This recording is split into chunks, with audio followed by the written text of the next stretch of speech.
Bom, dessa vez nós temos o assunto máquina síncrona. Ela é a forma como chamamos mais amplamente a um gerador síncrono para a geração de energia elétrica. Então, temos o que o fenômeno de indução eletromagnética faz dentro dessa máquina síncrona. Então, o gerador síncrono tem um princípio de operação. Assim, nós podemos ver que está baseado no fenômeno de indução eletromagnética devido a um movimento relativo a uma espira. Então, esse fenômeno acontece de forma que, olhando para a figura, podemos aproximar um ímã e, ao mesmo tempo, podemos afastar o ímã. Com isto, alcançamos uma variação do fluxo, aquelas setas que estarão aumentando ou diminuindo em intensidade, como visto na figura, ao interior da espira. Então, para entender como ocorre, nós estamos visualizando ali a figura. Se o ímã varia continuamente a sua posição, uma vez que aproxima-se e em outra afasta-se, há variação de fluxo em cima da espira.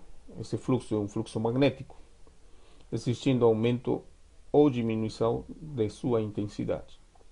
Já se o ímã é mantido na mesma posição, ou seja, não haveria um movimento, não há variação do fluxo desse campo magnético.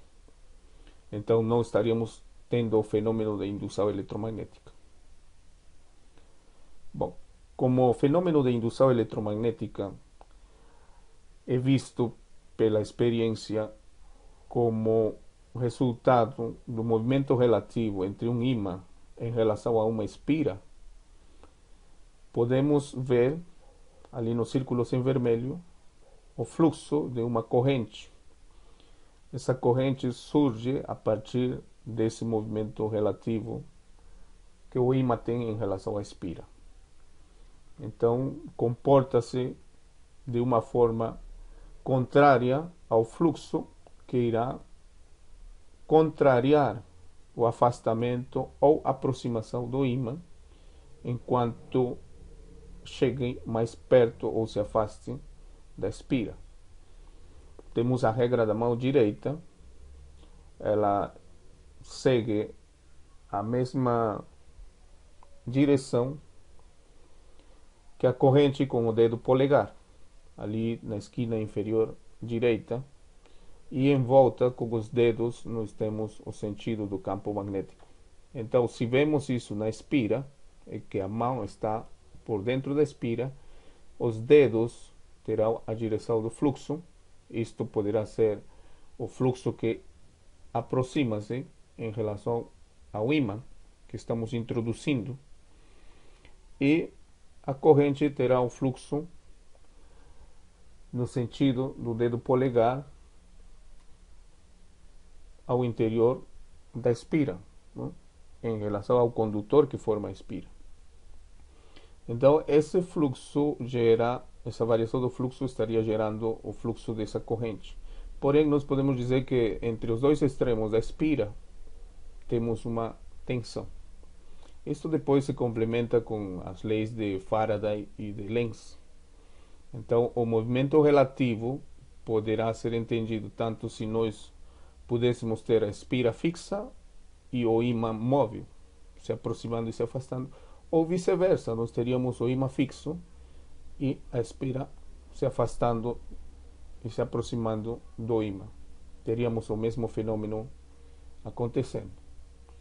Então, assim, nós podemos ver nessas duas figuras que quando aproximamos ou afastamos o ímã, nós temos a direção das setas se contrariando, tanto a do ímã quanto as que se formam na espira. E se nós seguimos aplicando a regra da mão direita, vemos que o polegar indica as setas que estão ao interior da espira, e mesmo quando o ímã se afasta, estas tentarão trazê-lo para manter a condição anterior.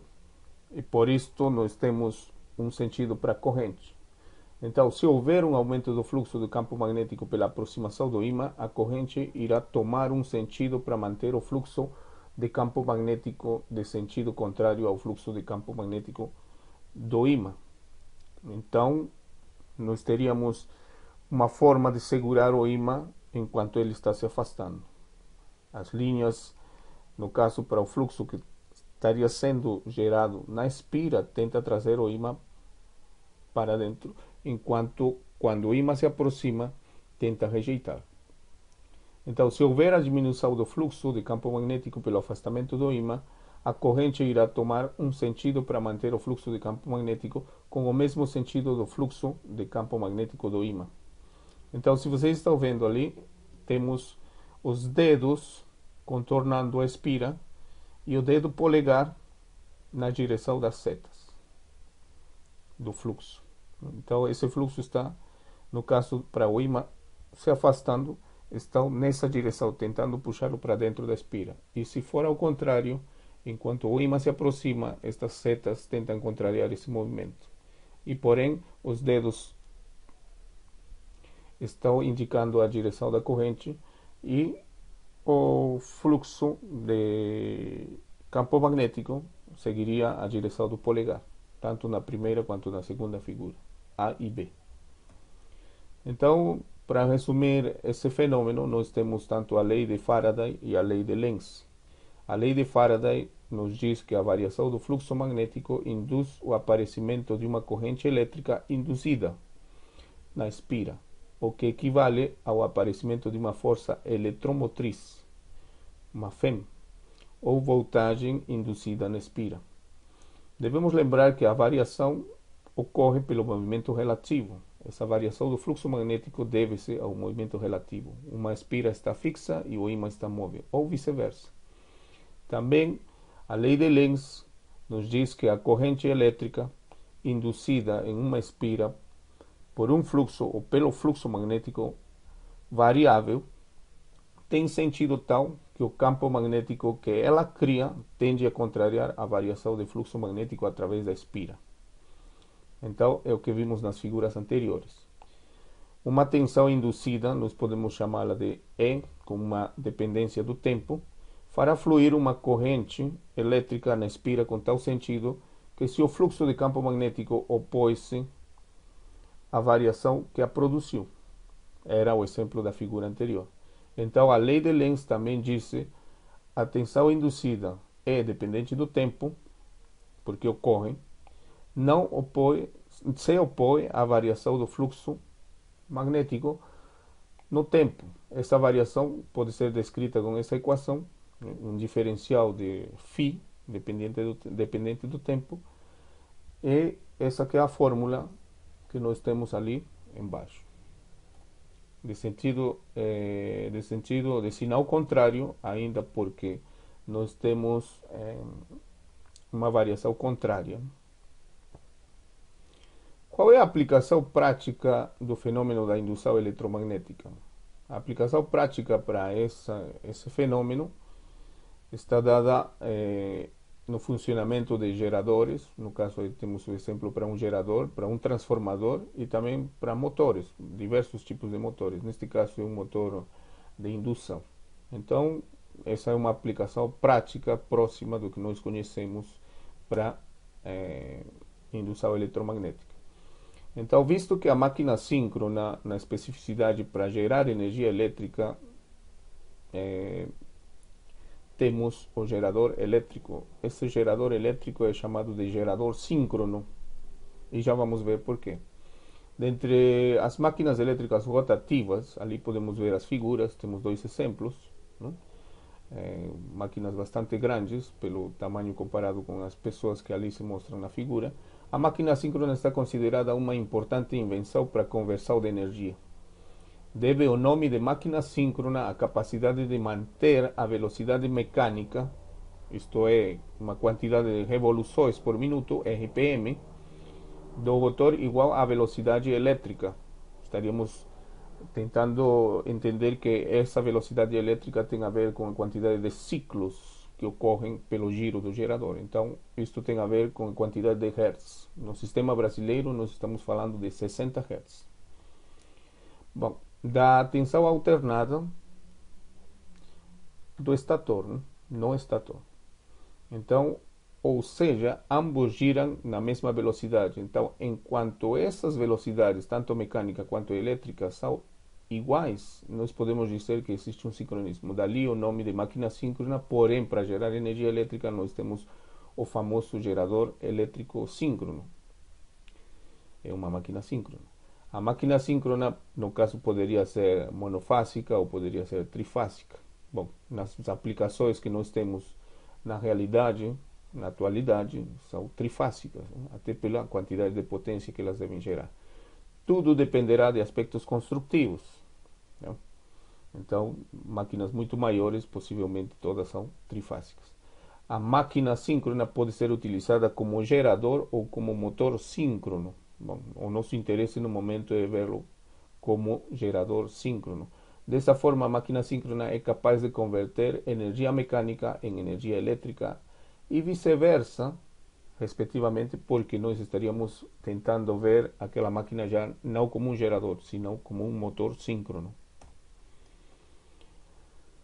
Enquanto aos aspectos construtivos dessa máquina síncrona, bom, se estamos falando exatamente do gerador, nós teríamos duas partes muito importantes, tanto o estator quanto o rotor. Ali temos as imagens, né? A máquina síncrona está composta principalmente de duas partes, uma parte fixa, ou também chamada de estator, ela não se movimenta, e uma parte móvel, também chamada de rotor, ela gira.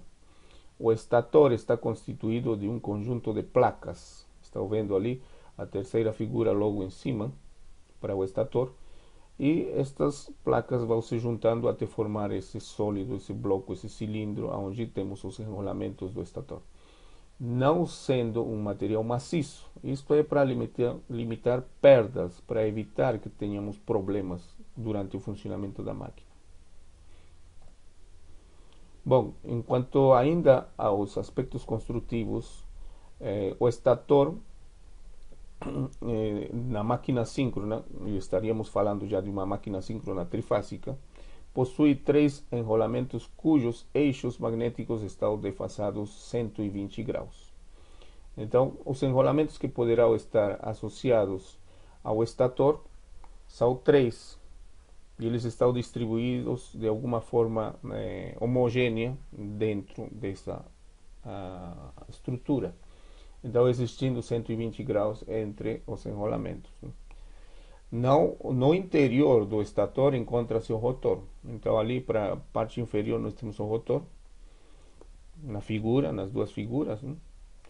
E sobre um eixo permanece livre para girar. Conseguimos ver o eixo ali na parte inferior, nas duas figuras inferiores. Os tipos de rotores em máquinas síncronas podem ser de dois tipos. Esses tipos são o de polos lisos ali e o de polos salientes. Então nós teríamos dois tipos de rotores caracterizados pelo tipo de polo que tem.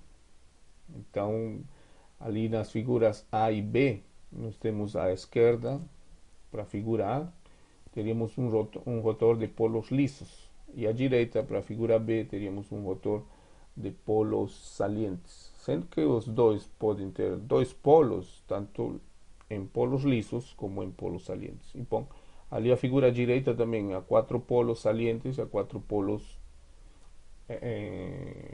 lisos, né? Isto já características construtivas da máquina.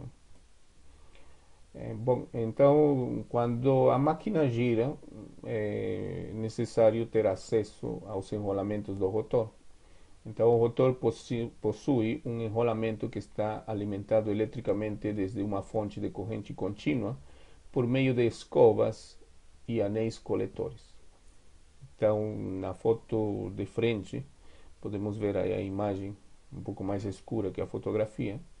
Esses são os anéis, e aqueles que iriam encostar nesses anéis para termos acesso ao enrolamento do rotor seriam as escovas, né? É a forma como se chega até o enrolamento do motor para mantê-lo magnetizado com uma corrente contínua. Bom, a máquina, durante o seu funcionamento, ela tem uma velocidade e, porém, existe o fenômeno de escorregamento. Só que a máquina tenta vencer esse fenômeno e, mantendo essa característica de ter um escorregamento zero, aqui na parte inferior, nós temos escorregamento zero, S igual a zero. Quer dizer que as duas velocidades, tanto síncrona, ômega S menos ômega R, que são basicamente as velocidades síncrona elétrica e a velocidade do rotor, não existindo diferença, nós temos zero. Elas duas são iguais. Assim, podemos ver ao lado esquerdo ômega S igual ômega R, velocidade do rotor, velocidade síncrona, obviamente, das tensões elétricas, né? Então podemos dizer que, mantendo S igual a zero, nós temos um escorregamento nulo e a máquina pode ser chamada de máquina síncrona. Isto seria característico deste tipo de máquina. Enquanto à velocidade mecânica, bom, nós estaríamos falando de RPM, ali logo na primeira linha, seria a velocidade em revoluções por minuto, RPM. F teria sido, ou é, a frequência. No caso do sistema brasileiro, nós temos 60 Hz. P estaria sendo a identificação do número de par de polos e P minúsculo seria o número de polos. Bom, se nós temos para P maiúsculo o número de par de polos, poderíamos dizer 1, mas enquanto P minúsculo como número de polos seria 2. Então, se nós tentamos ver qual seria a velocidade de uma máquina síncrona, temos que atribuir 60 ao valor de F, e tanto para P maiúsculo ou P minúsculo a quantidade de par de polos ou polos. Assim poderíamos encontrar a velocidade da máquina e teríamos a quantidade de revoluções por minuto. Ali nas figuras nós temos dois rotores de características em relação a um raio muito mais diferentes. Uma delas tem um raio muito maior, outra tem um raio muito menor. Então, essas máquinas com polos salientes giram em baixas velocidades, entre 100 e 360 RPM, revoluções por minuto, possuem muitos polos. Então, máquinas que têm poucas revoluções possuem muitos polos. Ali podemos ver a figura à esquerda. Existem vários polos, todas aquelas regiões em vermelho, e teríamos um giro bastante demorado comparado a outras velocidades, talvez em torno de 1800 e 3600 RPM, onde consideramos que giram em altas velocidades. Isto é característico de máquinas que tenham polos lisos. Então, em baixas velocidades, polos salientes, e em grandes ou altas velocidades, polos lisos. Ali nós temos um exemplo. Possuem um reduzido número de polos. Então, sendo que possuem um número reduzido de polos, a velocidade terá que ser maior. Isso pode ser comprovado na fórmula. Logo poderemos ver alguns exercícios do tipo. Então, ali, para esse rotor de polos lisos, à direita, existe um menor diâmetro de comprimento grande e de eixo horizontal. Assim, podem ser utilizadas em termoelétricas, sendo que a primeira, à esquerda, ali na fotografia, seria utilizada em uma usina hidrelétrica, em menores velocidades, óbvio. Bom, então, se nós utilizamos a fórmula e seguimos a sequência para um número dado de polos, quando nós temos dois polos, teríamos uma velocidade de 3600 revoluções por minuto. Se fôssemos para 36 números de polos, seriam 100 RPM. Isto vem das fórmulas.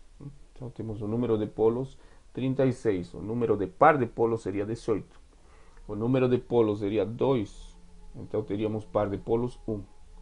Bom, então, escolhendo qualquer uma das fórmulas, deveríamos chegar nas mesmas velocidades, 3600 ou 100 RPM. Aqui nota-se claramente que, pelo número de polos, a maior número de polos, a velocidade é menor. E a menor número de polos, a velocidade é maior, visto que 3.600 é muito mais alto em termos de velocidade que 100 RPM. As máquinas com muitos polos e baixa velocidade possuem rotor de polos salientes. Construtivamente possuem um diâmetro menor, já vimos na figura, a figura à direita, no slide anterior, comprimento menor e eixo vertical. As máquinas com poucos polos e alta velocidade possuem rotor de polos lisos ou mesmo que um rotor cilíndrico, pela aparência. Construtivamente possuem menor diâmetro, comprimento maior e eixo horizontal. Então, ali temos algumas características para o número de polos, determinante ainda na construção de um rotor e mesmo do gerador. Algumas das partes vistas para estes geradores síncronos nos mostram que as mais importantes e que estão aqui descritas são o núcleo do estator, à esquerda, né? Na figura esquerda, núcleo do estator. Temos os terminais de saída, por onde vai sair a tensão. Temos os polos do rotor, bom, estaria naquela parte interior ainda, mas polos do rotor. Também teríamos uma excitatriz, e sendo que a excitatriz tentaria manter o fluxo magnético no rotor para depois induzir tensões em cima dos enrolamentos do estator. Uma coisa semelhante acontece para a figura direita. Temos as mesmas partes, mesmo que o eixo segura todo o rotor de maior comprimento, mas de um raio muito menor. Então vocês podem perceber qual é a diferença entre uma máquina de polos salientes à esquerda e uma máquina de polos lisos à direita. Com certeza, pelo que já vimos no slide anterior, o gerador à direita irá girar em altíssimas velocidades, enquanto o gerador à esquerda irá girar em baixas velocidades, pelo visto com o número de polos menor ou maior. Em quanto ao funcionamento do gerador síncrono, quando vemos a utilização da máquina síncrona como gerador síncrono, não são viáveis como rotores, os ímãs. O que não é viável numa máquina? Então, eu não teria um ímã para gerar energia elétrica. Eu não poderia gerar energia elétrica apenas com um ímã. Então, dessa razão é que são utilizados núcleos com enrolamentos como rotor. Então, eu preciso ter um núcleo sólido que possa ter enrolamentos e cumprir o papel de ser um rotor, que irá girar dentro do estator, como visto anteriormente. Então, o rotor teria essa representação, uma figura bidimensional. Ali à esquerda, ele está todo enrolado com o condutor próprio para isto, e esse rotor deve manter o seu giro, criando uma variação de fluxo magnético que depois irá induzir tensões em cima dos enrolamentos do estator. Então, para conseguirmos manter esse fluxo ali existindo no rotor, nós temos a ajuda de uma excitatriz. Então, à direita ali podemos ver uma fonte de tensão, obviamente pelas nossas características mais reais, estou vendo uma fonte de tensão contínua. Isto fará fluir uma corrente IF, está sendo vista aí, IF, ao longo de todo o enrolamento que cobre o rotor. Ainda com o funcionamento do gerador síncrono, então, na medida que o rotor gira por uma questão do efeito da turbina, porque uma situação para uma hidrelétrica nós teríamos uma turbina se movimentando, e logicamente isto poderia ser considerado como uma máquina primária. Ali poderíamos notar que o fluxo de campo magnético, essas linhas, vai variar de uma forma senoidal.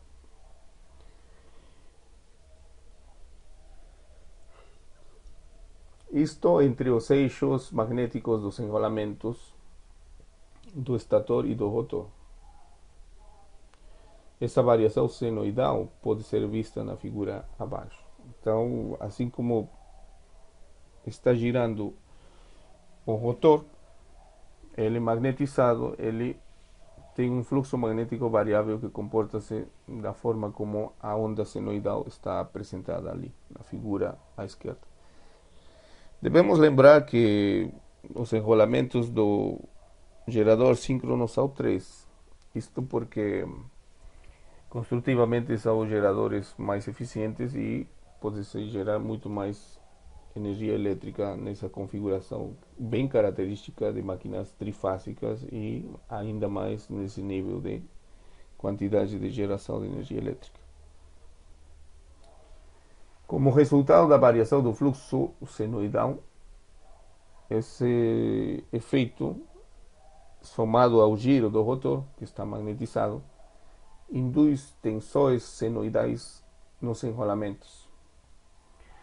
Então, nota-se pela figura que vamos ter E sub A, B também seria uma forma de diferenciar uma tensão da outra.